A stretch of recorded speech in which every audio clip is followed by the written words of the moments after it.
بسم اللہ الرحمن الرحیم۔ آج 12 ربیع الاول ہے۔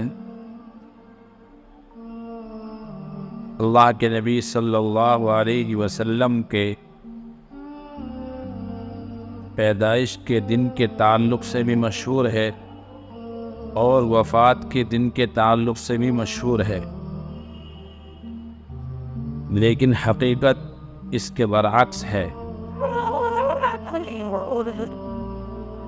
محققین کی رائے یہ ہے کہ نبی پاک علیہ الصلاۃ والسلام کی ولادت مبارکہ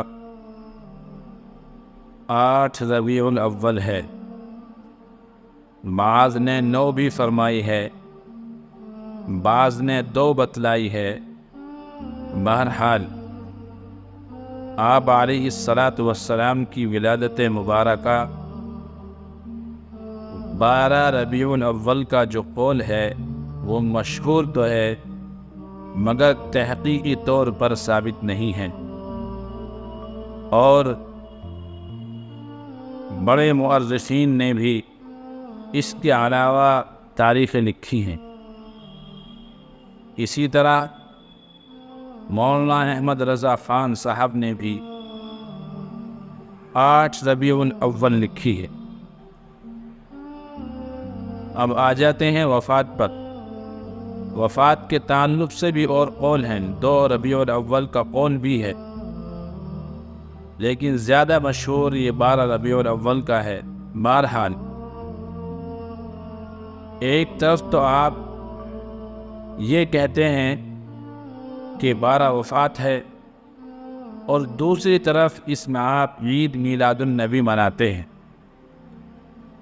یہ عقل کی بات ہے کہ نبی پاک علیہ الصلاۃ والسلام کی اس دنیاوی زندگی کا ختم ہونا اور آپ علیہ الصلاۃ والسلام کا اس دنیا سے منتقل ہو جانا اس دنیائے انسانیت کے لیے ایک بہت بڑا غم، ایک بہت بڑی بات تھی۔ ایک طرف تو آپ یہ کہتے ہیں وفات، ایک طرف خوشیاں مناتے ہیں، عید میلاد النبی۔ پھر اس کے اندر کیا کیا خرافات ہوتی ہیں۔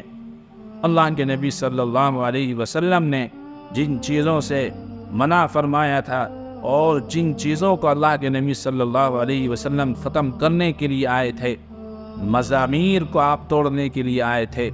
آپ یہ ڈی جے بجائے جاتے ہیں عید میلاد النبی میں، ریلیاں نکال کر کے ڈی جے بجائے جاتے ہیں، تو یہ اللہ کے نبی صلی اللہ علیہ وسلم کا جو بتایا ہوا راستہ تھا، کیا وہ عید میلاد النبی منانے والے اس پر چل رہے ہیں؟ کیا وہ عید میلاد النبی میں جو شریک رہتے ہیں وہ حضرات، کیا اللہ کے نبی صلی اللہ علیہ وسلم نے جو احکامات دیے ہیں ان پر وہ کاربند ہے، ان پر وہ چل رہے ہیں؟ اللہ کے نبی صلی اللہ علیہ وسلم کی سیرت، آپ کی سنت ان کی زندگی کے اندر ہے؟ اکثریت ان میں وہ ہوتی ہے جو یہاں تک کہ سنتوں سے چھوڑیے فرائض کو پورا نہیں کرتے، نماز تک کے قریب نہیں ہے۔ کتنے خرافات ہوتی ہے۔ اس لیے ان خرافات سے بچنا چاہیے۔ اگر کوئی پیغام ہے اس دن کا تو پیغام یہ ہے کہ آپ ذکر کریے، تلاوت کریے، درود شریف زیادہ سے زیادہ پڑھیے، 1000 مرتبہ درود پاک پڑھیے۔ اللہ خود درود پڑھتا ہے، درود بھیجتا ہے اپنے نبی پر، فرشتے درود بھیجتے ہیں، تو مومنین کو بھی حکم ہے کہ درود پڑھیے، درود شریف کا اہتمام کیجیے۔ یہ کام کرنے کا ہے، یہ کام کرنے کے نہیں ہے کہ آپ کچھ بنا کے کھلا رہے ہیں، آپ جو ہیں سبیلے لگا رہے ہیں، آپ جو ہیں وہ جھنڈیاں لگا رہے ہیں، چراغاں کرتے ہیں۔ بتائیے چراغاں کہاں سے ثابت ہے؟ اللہ کے نبی صلی اللہ علیہ وسلم کے 600 سال بعد تک اس عید کا کوئی تصور نہیں ہے۔